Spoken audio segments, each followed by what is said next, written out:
Welcome once again in online class. I hope all of you are well and good at your home. In previous class, we discussed line spectra of hydrogen, a significance of Bohr's atomic model, and now we are going to discuss concept of cells and subcells, as well as we discuss dual nature of matter. Okay, so now first of all start discussing on concept of sales and subshell. ये बहुत छोटा topic है और हम इसे पहले भी study कर चुके हैं in Bohr's atomic model. Let us take a look back on concept of sales and subcells. Okay, so from Bohr's atomic model we know that electron can revolve around the nucleus in certain circular paths of definite energy and radius. Okay, so Bohr के atomic model से हमें पता है कि जो electron है वो nucleus के चारों ओर फिक्स्ड और डेफिनेट एनर्जीज के ऑर्बिटल्स में ही रिवॉल्व करता है और इन्हीं ऑर्बिटल्स को सेल कहा जाता है। Okay, so the orbitals or paths of different and definite energy in which the electrons revolve around are called cells.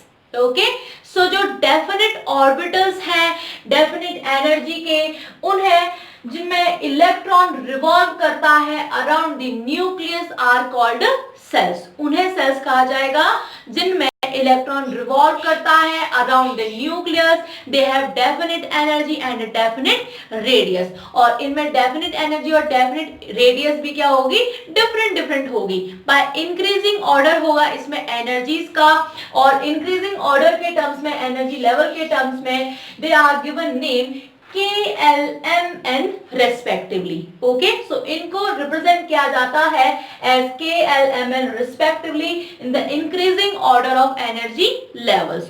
और इन एनर्जी लेवल्स की जो एनर्जी है वो क्या होगी, डेफिनेट होगी और डिफरेंट होगी। के जो एनर्जी लेवल है ऑर्बिटल है जिसे हम के सेल कहेंगे, और इस के सेल की एनर्जी डिफरेंट होगी from all energy, all shells of energy, but definite होगी, वो हमेशा क्या रहेगी, फिक्स रहेगी। और इन्हीं ऑर्बिटल्स में ही, इन्हीं सर्कुलर पाथ में, जो डेफिनेट एनर्जी के सर्कुलर पाथ है, इन्हीं में इलेक्ट्रॉन रिवॉल्व करता है around the nucleus. Okay, clear. Now moving to the sub shells. Then अगर बात करें सबसेल्स की, देन ईच ऑर्बिट और shells consist more than one subshell.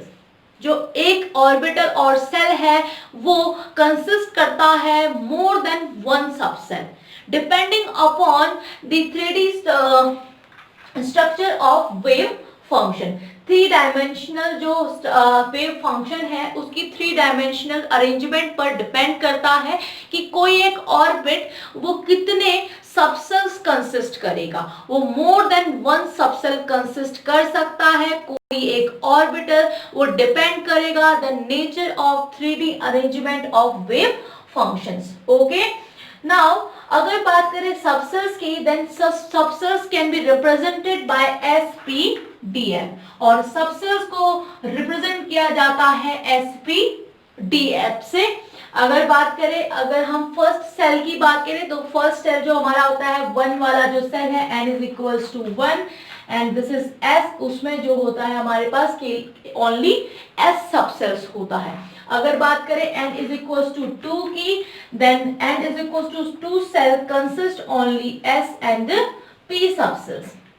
उसके बाद केवल S और P सबसेल्स होंगे।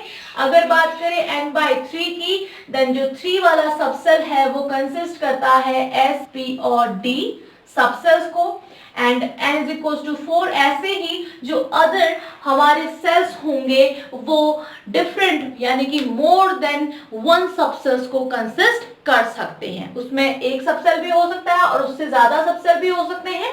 ये डिपेंड करेगा किसके नेचर पर, the nature of 3 dimensional arrangement of wave function. जो वेव फंक्शन है उसके 3 डायमेंशनल अरेंजमेंट पर डिपेंड करेगा, और जो सबसेल्स होते हैं उनको रिप्रेजेंट किया जाता है बाय SPDF। ओके, और जो सेल्स हैं उनके जो एनर्जी लेवल्स हैं उनको इंक्रीजिंग ऑर्डर में KLMN से रिप्रेजेंट किया जाता है by the increasing energy levels of cells. These can be represented by K, L, M, N respectively, and each cell or orbit consists of more than one subcell depending upon the nature of three-dimensional arrangement of wave function. So this is all about cell and subcell. Okay. Now moving to the dual nature of matter. Okay. Now moving to the dual nature of matter. Okay.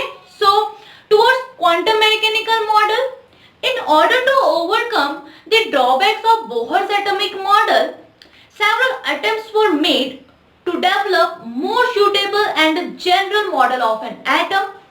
The development of new model is mainly based on two concepts such as dual nature of matter and Heisenberg uncertainty principle. And we discuss dual nature of matter here. Okay, so in 1924, it was the French physicist de Broglie.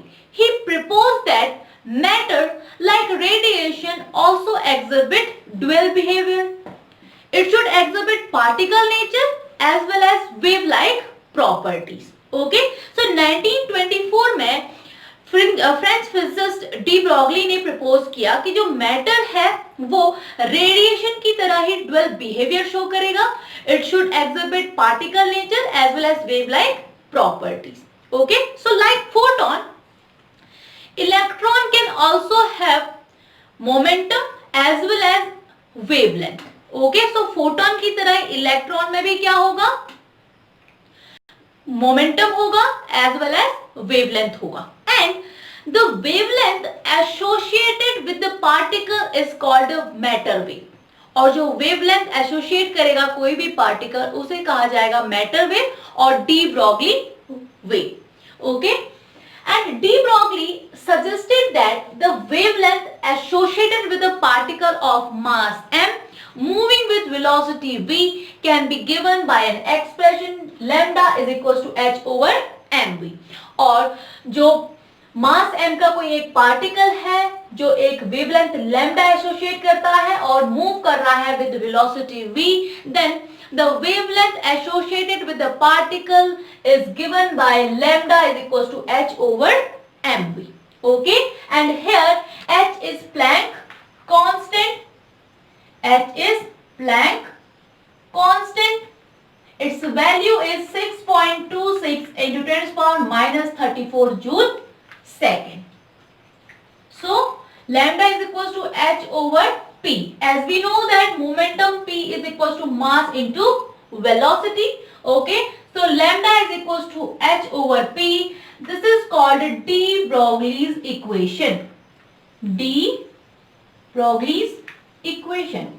Okay, so lambda is equals to h over p is called de Broglie equation. Here h is Planck constant and p is momentum, which is equals to m into v, that means mass into velocity of that particle. Okay, so this is the dual nature of matter. Now moving to the derivation of de Broglie equation. So de Broglie equation can be derived by combining mass energy relationship given by Max Planck and Einstein. Okay, so by Max Planck, a photon of energy E associated with frequency nu is given by E equals to h nu, where h is Planck constant and nu is frequency of photon and E is the energy associated with photon. This is equation first, and according to Einstein's mass energy relationship, E equals to mc square. This is equation number 2. From both these equations for energy of photon, we get h nu is equals to mc square. Equating both these equations, we get h nu equals to mc square. And as we know that lambda is equals to nu over c, so h on the place of nu, we here put lambda into c. Okay, so this is lambda into c and this is mc square. Cancelling the power of speed of light c, we get h nu is equals to mc and here we get lambda is equals to h over mc. This is the wavelength for photon, right? Now, in the place of mass of photon, we replace mass of particle m, and in the place of speed of light, we replace this by this velocity of particle. We get lambda is equals to h over mv, which is de Broglie equation. Okay, so this is de Broglie equation. And from this de Broglie equation, we know that h is Planck constant, which is a constant. Okay, so lambda is proportional to 1 over p. That means lambda, wavelength of any particle, is directly inversely proportional to its momentum. As we know that p equals to mv. So from this relationship, we get that wavelength of any particle of mass m and the velocity v, its wavelength is inversely proportional to its momentum, and this is called a de Broglie relationship. De Broglie relationship. Lambda is inversely proportional to its momentum of particle. Wavelength of any particle is inversely proportional to its momentum, and this is called a de Broglie relationship, and this is derivation of de Broglie relationship. Okay, so that's all for today. I will meet you in my next video. Thank you.